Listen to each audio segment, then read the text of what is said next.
വിഷ്ണുപുരാണം. ഗരുഡന്റെ അഹങ്കാരം. ദേവേന്ദ്രന്റെ തേരാളിയായിരുന്നു മാതിരി. ഒരിക്കൽ ദേവേന്ദ്ര, എനിക്കൊരു സംഘം അറിയിക്കാനും പോയി. എന്താണ് മാതിരി നിന്റെ വിഷമം? ആരൊക്കെയാണ് ഈ മാഘ ശ്രേഷ്ഠം? ഞാൻ പറയാം ദേവ.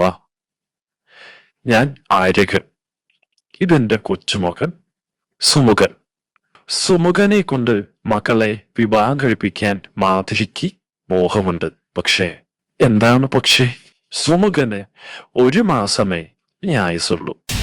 അതെ, ഗരുഡൻ അവനെ ഭക്ഷണമാക്കാൻ അപ്പോഴേക്കും 1 മാസം മുമ്പ് ഗരുഡൻ സുമുഖന്റെ അച്ഛനെ ആഹാരമാക്കി. ഹോ, കഷ്ടം തന്നെ. ഈ സമയം മഹാവിഷ്ണു അങ്ങോട്ടെത്തി. വൈകാതെ വിഷ്ണു ഭഗവാന്റെ സാന്നിധ്യത്തിൽ ഇന്ദ്രൻ സുമുഖനെ അനുഗ്രഹിച്ചു. സുമുഖ, ഈ മാതിലിയുടെ മകളെ വിവാഹം കഴിച്ച് സുഖമായി ജീവിക്കാൻ ഞാനിവ നിനക്ക് ദീർഘായുസ് നൽകുന്നു. എന്റെ മഹാഭാഗ്യം തന്നെ. ഗരുഡൻ അതറിഞ്ഞ്, അപ്പോൾ അവിടെ എനിക്ക് തിന്നാൻ പറ്റില്ല. ദേവേന്ദ്രന് ഇത്ര അഹങ്കാരമോ?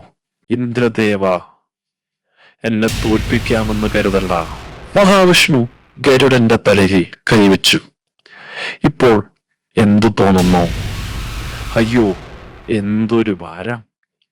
3 ലോകങ്ങളും എന്റെ തലയിൽ പതിച്ച പോലെ. ഭഗവാനെ ക്ഷമിക്കണേ. അയ്യോ, തല കറങ്ങുന്നേ.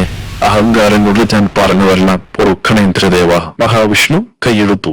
ഗരുഡന്റെ തളർച്ച മാറി. എല്ലാവർക്കും സന്തോഷമായില്ലേ? സന്തോഷമായി ഭഗവാനെ. ഗരുഡന്റെ അഹങ്കാരവും തീർന്നു.